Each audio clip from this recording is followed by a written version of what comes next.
Ouais, On ouais. va, on va aller sur Sofiane Oumia, Ah qui a oui, le été pauvre. médaillé d'argent à Rio.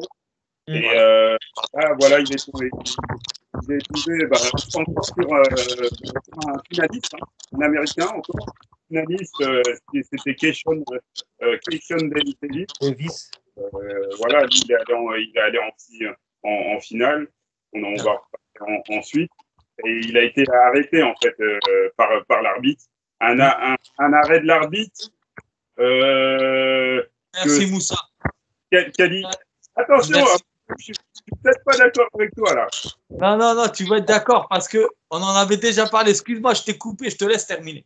Alors, moi, personnellement, Je boue, je boue. mais vraiment, tu vois, son attitude, en plus, en fait, justement, en tout cas, il y avait un des dirigeants qui disait que le problème de ce film, c'est qu'il a, tu vois, quand l'arbitre lui a parlé, lui a posé des questions, tu vois, pour voir s'il allait bien, il n'a pas répondu.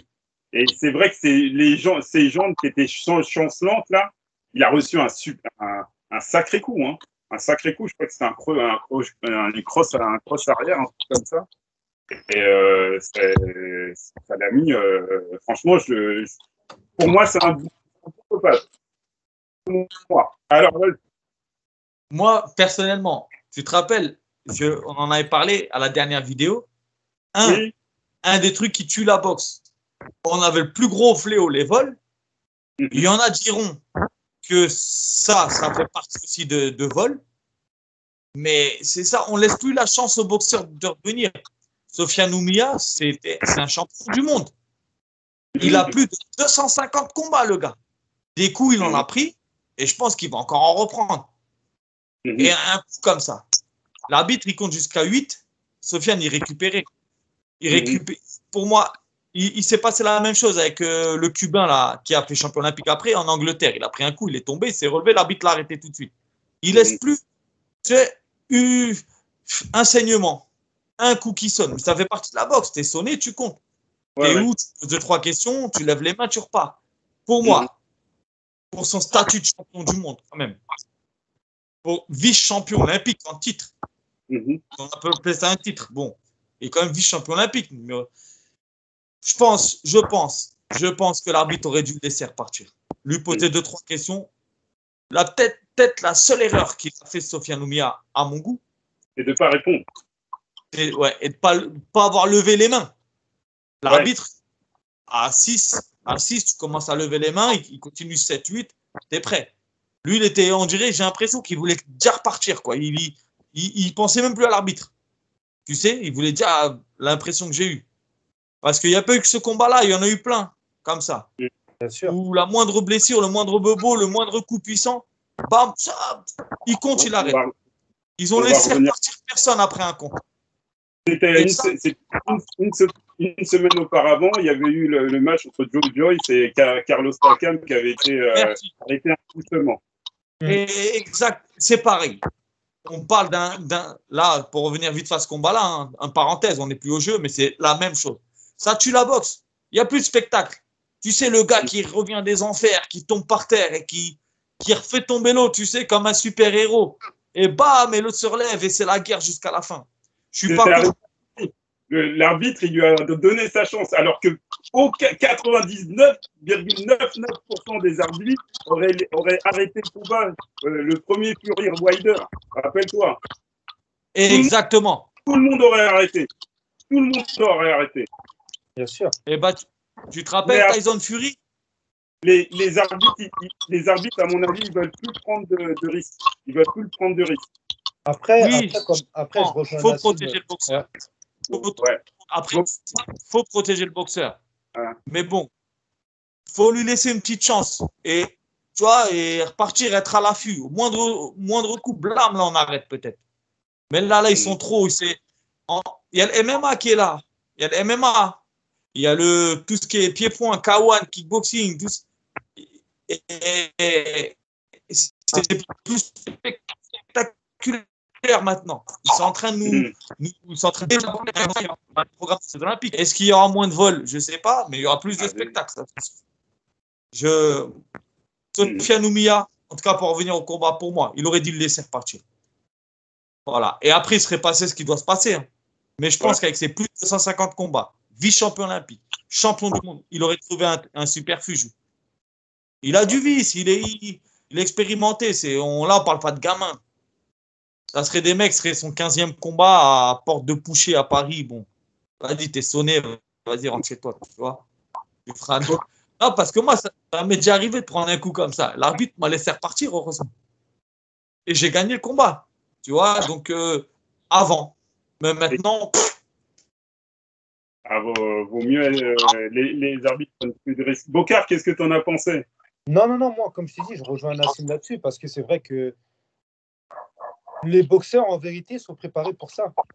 Tu sais, quand tu fais un combat, vraiment, psychologiquement, on te prépare au chaos, comment tu reviens, etc. De tous les entraîneurs, en fait. Ça, c'est le rôle de l'entraîneur. Tu ne pourras pas, demain, tu as un poulain, tu l'entraînes, voilà, tu ne le prépares pas au chaos. C'est des choses qui arrivent.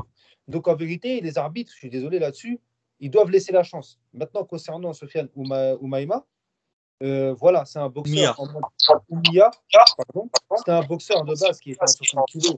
Et en 60 kg, vraiment, il était favori.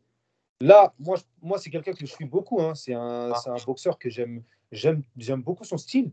Moi, je pense que depuis qu'il est monté en 64 kilos, voilà, il y a eu des difficultés parce qu'il a fait le dernier championnat du monde. Il a perdu d'alors contre Davis en championnat du monde, en quart de finale.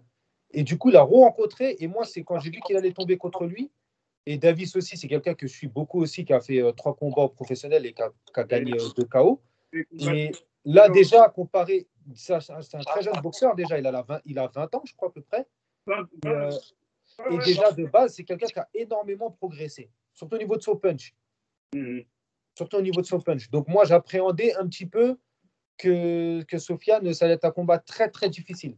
Maintenant, après, je pense que l'arbitre aussi, il aurait pu le laisser. Mais voilà, comme tu as dit, je te rejoins là-dessus, ses jambes déjà tremblaient beaucoup. Et moi, je pense qu'il n'était pas à 100% de repartir. En tout cas, c'est ma position. Hein, c'est comment je l'ai trouvé. Après, voilà. Après, c'est vrai que pour le spectacle, on aurait dû laisser un petit peu. Après, bon, ça continue. Après, comme dit Nassim, ce qui doit se passer, doit se passer. Mais voilà. Moi, je pense que Sofiane Oumaïa, depuis qu'il est monté en 64 kilos, voilà, il y a de la concurrence. La concurrence est très, très rude. C'est pas de son fait. Hein. En fait, c'est les... Oui, bien sûr. Son centre a été supprimé. Et c'est vrai, j'allais le souligner, qu'il est passé de moins de 60 à 64. 33. Et c'est peut-être pas il a peut-être pas eu la même bien sûr. Parce qu'il y a des 64 qui, bon, ils ont fait l'effort de perdre 1 kilo en plus, même s'ils luttaient un peu. Mais il y a certains 60 kilos, comme le Cubain Lázaro Alvarez, lui est descendu en 57, par exemple. Ah ouais. Ouais, parce qu'il y avait Andy Cruz en 64 qui avait déjà sa place, mec super puissant. Ouais. Il faut le déloger. Et il est descendu en moins de 57. D'accord. Et Sofiane Oumiya, je pense qu'il est déjà assez fin, comme ça, en moins de 60. Bien sûr. Mais ça, attention, après le 64 kilos, en moins de 64, il est toujours bon. Hein. Il est toujours bon, on n'a pas dit le contraire. Mais c'est juste que maintenant, tu as des personnes qui sont installées comme Andy Cruz et Davis qui étaient super installés en moins de 64.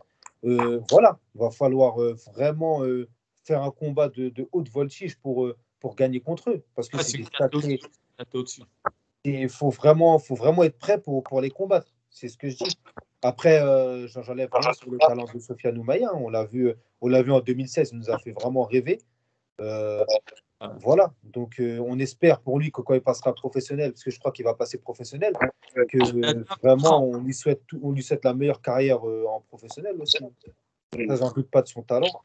Mais voilà, il va falloir vraiment être prêt à déloger ces boxeurs-là. Ok. On va passer tout de suite à Bilal. Oui, c'est Bilal Benama. Benama. Encore, qui a été malheureusement battu par un Kazakh qui s'appelle Bisso. Oh, ouais, je vais trouver le nom. Voilà. Bibosinov, qui lui encore, accrochez-vous bien, qui lui encore est allé jusqu'à la médaille de bronze. C'est un truc de fou. C'est un truc de fou. Hein. Voilà, Et voilà, donc ça a été aussi un combat très très serré. Bilal, qui a malheureusement perdu. Je sais pas ce que vous en avez pensé. Là, sur ce coup, honnêtement, moi, personnellement, j'ai vu que les highlights. Je sais que c'était un beau combat. J'ai vu que les highlights. D'après ce que j'ai vu, bon, c'était pas un vol, quoi. Il est tombé sur un bon. Il est tombé sur un bon. Médaillé en plus, donc. Voilà, c'est ce que j'allais dire. Il est tombé sur un très, très, très bon boxeur. Malgré que ça soit un très bon boxeur lui aussi, parce qu'on a la chance quand même, on a des Français vraiment qui sont hyper talentueux. Mais moi aussi qui a vu le highlight, franchement, j'en ai rien à envier c'est un Kazakhstan, non? Du Kazakhstan, en fait. On n'a rien à envier de sa boxe à lui parce qu'il a fait le boulot. Après, voilà, si ils auront mis gagnant Bilal, bon, ça se discute un petit peu, mais ça n'aurait pas été du vol non plus. Honnêtement, il mérite d'avoir gagné parce que la preuve, regarde, la médaille de bronze, hein, c'est pas rien. Médaille de bronze. Et Bilal, dans cette catégorie, on va revenir un petit peu ça aussi tout à l'heure. Ça a été un Anglais qui a gagné, qui s'appelle Galal Yafé. Et vous savez que Bilal, il l'a battu en juin au TQO de. Bien sûr. Et il l'a battu nettement. Hein. Oui, si. Bilal, il est au-dessus. Et je peux arrêter. L'Anglais se fait arrêter. Oui, mais comme quoi, tu sais, la boxe, bon, c'est. Par exemple, si on boxe tous les trois dans la même catégorie, Moussa, comment moi je vois les choses. Et un coup, est-ce que toi tu me bats? Moi, je bats Bokar. Et Bokar, il te bat. Oui. Toi, tu me bats moi, mais lui, il te bat. Après, il y a une petite et moi, je le bats lui, tu vois. C'est la boxe, quoi. Il y a une petite parenthèse, quand Sofiane Oumaya il venait de monter en 64, ben, il a battu Andy Cruz aussi. Donc en vérité, si, il a battu. Il a battu, c'était des matchs par équipe, non, Nassim, il me semble, non? Ouais, je crois que c'est en WSB, je crois. C'est des matchs par équipe en WSB. Victor Yoka et Axel Yoka, ils avaient combattu les Cubains aussi. Sofiane Oumaya avait combattu Andy Cruz et avait gagné. Mais il avait fait son combat de bout en bout, là. Il a maîtrisé. Hein. C'est pour ça que je te dis qu'en équipe de France, franchement, on a des très très bons boxeurs. Après, les JO, c'est un autre tournoi, il y a le stress qui va avec. C'est stratégique aussi, c'est beaucoup stratégique. Surtout cette année, je pense que ça a été beaucoup stratégique, ça a été un cran dessus. Donc voilà, tout le monde est prenable en vérité. Tout le monde est prenable. Parce que les matchs, ils sont hyper serrés. On les a vus. Les arbitres sont justes. Tout le monde est prenable. Tout le monde est prenable. Voilà. Hein, parce que tu peux pas te battre contre un adversaire qui est bon et plus tout un système corrompu à côté. Tu peux pas. Je te le dis par expérience, je te le dis. Là, on va terminer d'abord le dernier combat, je pense, de Aliyev. Oui, bien sûr. Et ensuite, j'aimerais bien, Moussa, voilà, si tu me le permets, revenir sur l'ensemble des JO. T'inquiète pas, on va faire la synthèse de ces JO. Là, on passe justement chez les lourds avec Mourad. Aliyev. Ça a été, entre guillemets, ça a été le vol. On peut l'appeler vol, celui-là. Sur le gâteau, Mourad qui avait passé le premier tour assez facilement. Facilement. Un russe qui s'appelle Zoukourov. Et là, il se présentait contre Fraser Clark, qu'il avait battu. Je crois qu'ils se sont rencontrés 4 fois. Mais la dernière fois, en fait, c'était en juin, c'était à Paris. Fraser Clark avait été battu par Mourad assez facilement. Hein. Assez facilement, bien sûr. Bon, en fait, juste la veille, je me suis dit finger in the nose, entre guillemets, parce que l'anglais, franchement, à part avancer et mettre 2-3 coups, Aliyev est largement au-dessus. Ça s'est ressenti dans son combat d'après. Hein. Et comme Joe Joyce, l'anglais, là, il fait la même chose tout le temps. Il frappe fort, quoi, j'imagine. Ouais. Ouais, mais Là, même, je le compare même pas à Joe Joyce en vérité, hein. Parce que honnêtement, ce qu'il a représenté, comme elle a représenté aussi les Britanniques pendant les Jeux Olympiques, honnêtement, c'est pas. Même si, allez, on va dire qu'Anthony Joshua, c'était pas ouf en 2012 et que Joe Joyce, mais Joe Joyce aussi, quand même, il a fait une certaine carrière aussi en amateur, faut pas l'oublier. Je le mettrais pas dans la même trempe qu'eux parce que en vérité, voilà, on l'a vu dans son niveau combat d'après, il était carrément dépassé en fait. par Carrément trois dépassé. avec Ouais. Après, à voir ce que peut-être ça va donner en professionnel, mais là, pour en l'instant, je pro, suis en pas, pro, il va péter. je suis pas très sceptique non, pour son niveau en vois tout même cas. pas. Voilà. Ouais, mais je pense que les Anglais savent monter un boxeur. Bien Ah, sûr, encore là, c'est bien du sûr, business.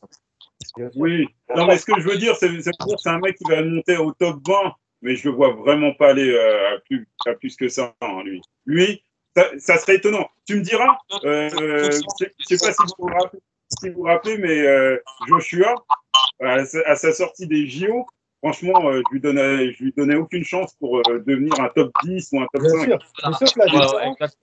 mais sauf que la différence entre lui et Joshua, c'est que Joshua, déjà, c'est quelqu'un de très athlétique aussi. Je ne sais pas si vous voyez, mais même en amateur, par exemple, c'était quelqu'un qui encaissait. Certes, techniquement, il se faisait laminer, mais c'était quelqu'un qui encaissait sur certains combats. Alors que lui, j'ai l'impression que même Ah, au ça, niveau des attends, coups, faut pas lui retirer. Ça, il a encaissé. Il a gagné les Jeux Olympiques grâce à ça. Mm. Il a donc, fini au point, il gagnait. Même s'il se faisait démonter sa gueule, il Ouais, gagnait. voilà. ouais. Ouais. Tu vois. Et Donc, il je pense que y a voilà, ce un coup de professionnel, c'est plus. perdre. C'est Et Ah, ça. ouais. même la finale, il doit la perdre. C'est sûr. Lui, Mais bien après, avant on a eu même. la même chose nous-mêmes, hein, Rio 2016. Bon, dans la même KT, bon, on va pas, hein, Non, mais pas en tout cas, chipoter. Mourad, il avait très bien commencé le combat. Après, sur le second round, moi, franchement, je l'ai trouvé un petit peu en deçà sur le. Honnêtement, Honnêtement, hein. honnêtement, il l'a disqualifié un peu trop tôt, un peu trop vite, un peu pour rien. Et l'équipe de France s'est plaint Ouais. et ils ont avoué, le corps arbitral, effectivement, une erreur d'arbitrage. Voilà. En fait, Elle est normalement, officiellement déclarée par le corps ouais. arbitral. Donc, mais ils ne pouvaient rien faire, la décision était donnée. Donc le tournoi, il fallait qu'il avance et c'était Après, moi, mort. je pense, voilà, après, moi, Ouais. je pense aussi que c'était pour étouffer le sujet parce que voilà, ça commence à prendre de l'ampleur aussi. Que voilà, tout le monde s'en mêlait aussi. Donc, je pense que voilà, pour pas se casser la tête, ils ont dû se dire, ouais, c'est une erreur, etc. Ils en sont désolés. Bah, parce que, comme tu as dit, hein, de toute façon, c'est tombé, ça y est, c'est tombé, il est disqualifié, Le ils ne peuvent a pas été donné. l'enlever. Donc, pour étouffer le sujet, oui, ils ont fait une faute et puis voilà, basta. Mais Ouais.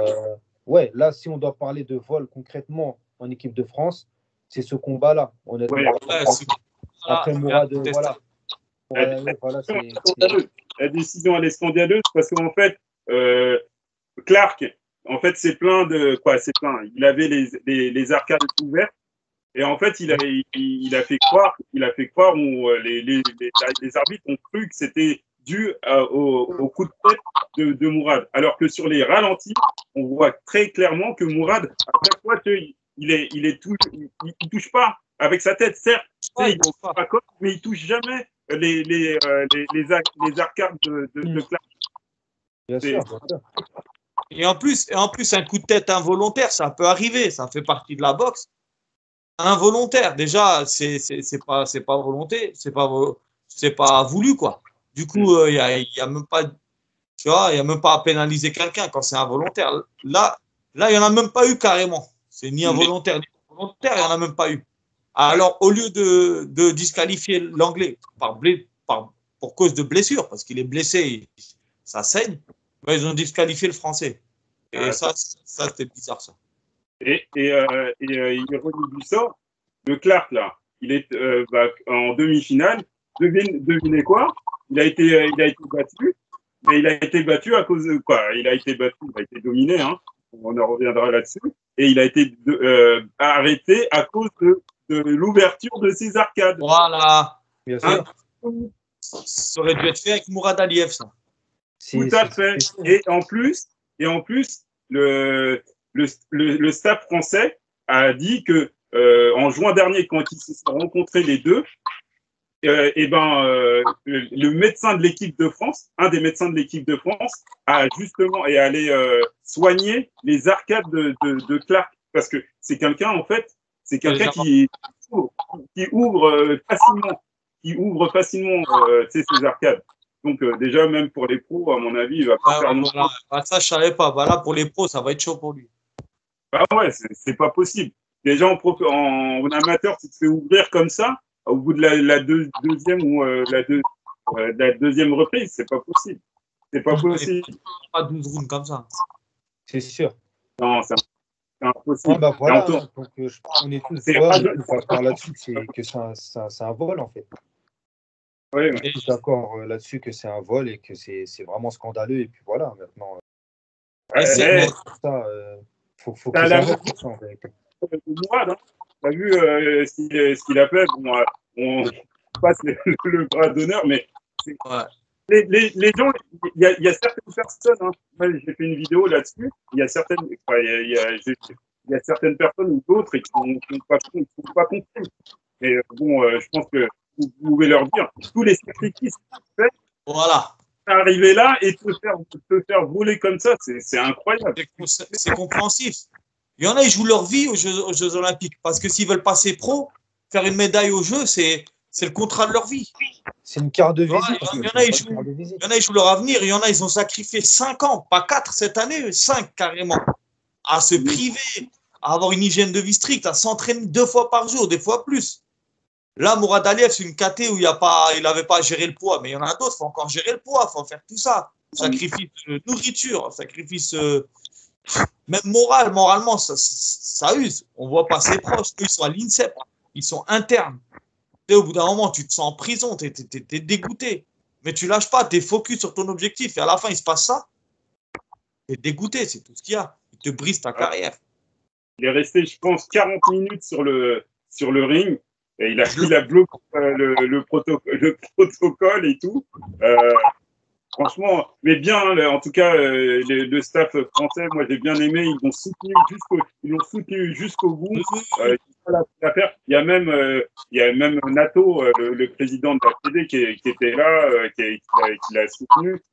Ils ont fait appel au TAS, au tribunal du sport là, tribunal du sport qui les a déboutés bizarrement. Mais bon, voilà quoi. En tout cas, il faut être honnête, hein, le gars, il fait plus de 2 mètres, il fait plus de 120 kilos, je crois, pour le déloger, le gars.